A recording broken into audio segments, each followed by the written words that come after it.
Welcome to Turnips and Tornadoes. We're out in the garden, as you can clearly see. Tomato plants. Have a lot of questions about those, and I'll give you a couple of just quick little tips that may help you out just a little bit. First of all, we do some trimming on these, and what we do is try to trim back some of the branches. It does a couple of things. One is allows for some circulation. We have these really packed in here, and these things do need to circulate a little bit. So we'll get down in here, we'll find one that doesn't have any blossoms on it, and we'll kind of clear that out a little bit. It's something you can do that adds some circulation. Plus, it keeps these branches from touching the ground, and we don't want that. We want to make sure that the canopy is such that we're not going to get these down into the dirt to help get these disease and things of that nature. Another thing that you may see gardeners do is shake their tomato plants. Just gently shake them a little bit. So what does that do? Well, first of all, the tomato blossom has both male and female parts on it. The stamen, the male part, and the pistil, the female part. But when you shake that a little bit, it allows some of the pollen to drop down into the pistil, and that could help create growth as well. So again, if you're getting blossoms but they're not producing fruit just yet, it could be the fact that it's not pollinating. One thing to also kind of keep in mind is these got to have the temperatures. 70 to 85 are the correct temperatures really for growing. It's the optimal temperatures for growing tomatoes. They don't like the morning temperatures down below about 55 degrees. So this is the ideal time of year. Once we get up around 90 or so, okra will take off and the tomato production will slow down quite a bit. So that's one thing that you can do as well. But this is a great time to be in the garden, to kind of get out, especially during the morning hours. Do kind of a gentle shake. Make sure that they're fertilized as well.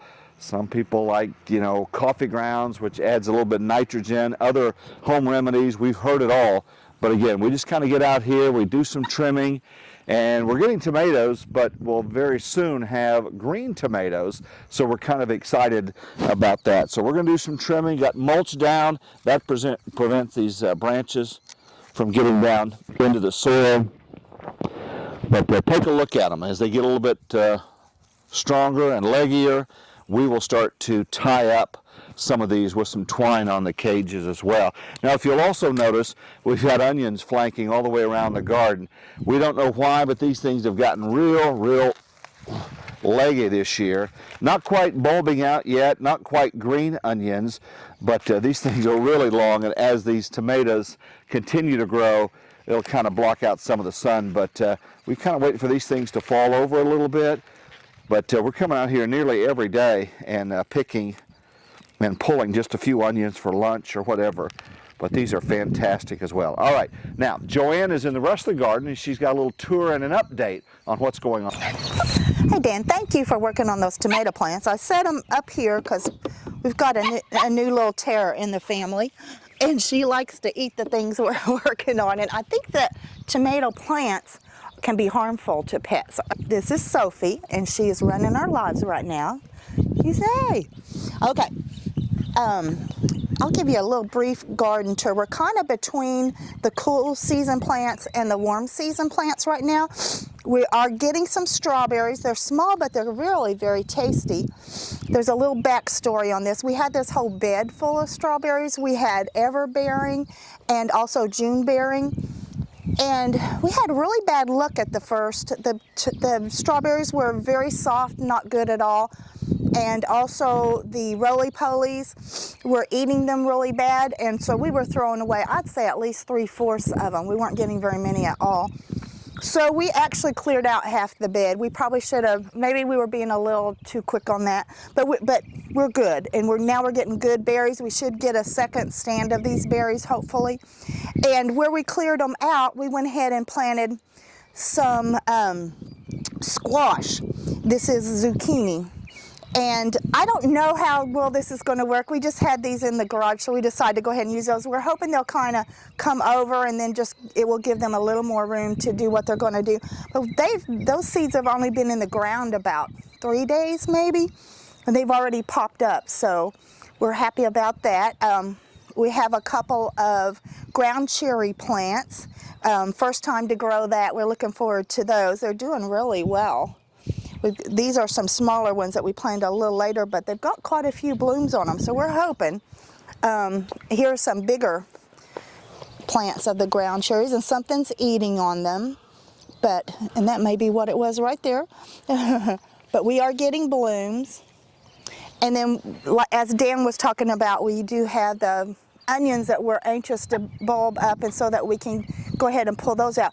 These small plants inside are okra plants.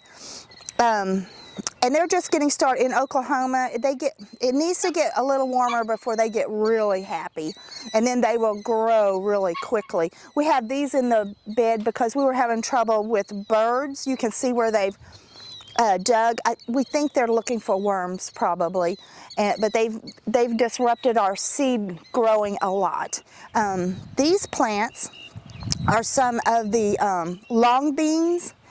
First year to do those, and we're hoping that they will go up the trellis. We have them on both sides, and they're doing much better. We've had a lot of insect damage this spring, so that's held us back a little bit, but now it seems like the plants are getting bigger. These are green beans. There's two different kinds. Some of them are way behind the others, but they're coming along. They're just starting to have a few buds. And then on that trellis, we have Kajari melons, first year to be growing those also. Our garden is small enough that we can't try a lot of things, but we do like to add something new. This is another one of the ground cherry plants. That's probably the one that's doing the best. We're really looking forward to seeing what those will be like. And I plant them to the edge. I'm not sure how much they're going to fall out of the bed, but I think it'll be good. And that's pretty much the total of our little garden. As things, Sophie stays right under our feet. As things finish their growing cycle, we'll pull them out and do other things. We'll be planting fall stuff. So even though this garden is very small, we get a lot of produce from it. And please, if you can, like and subscribe. That will really help us a lot. But thank you for watching. We appreciate it.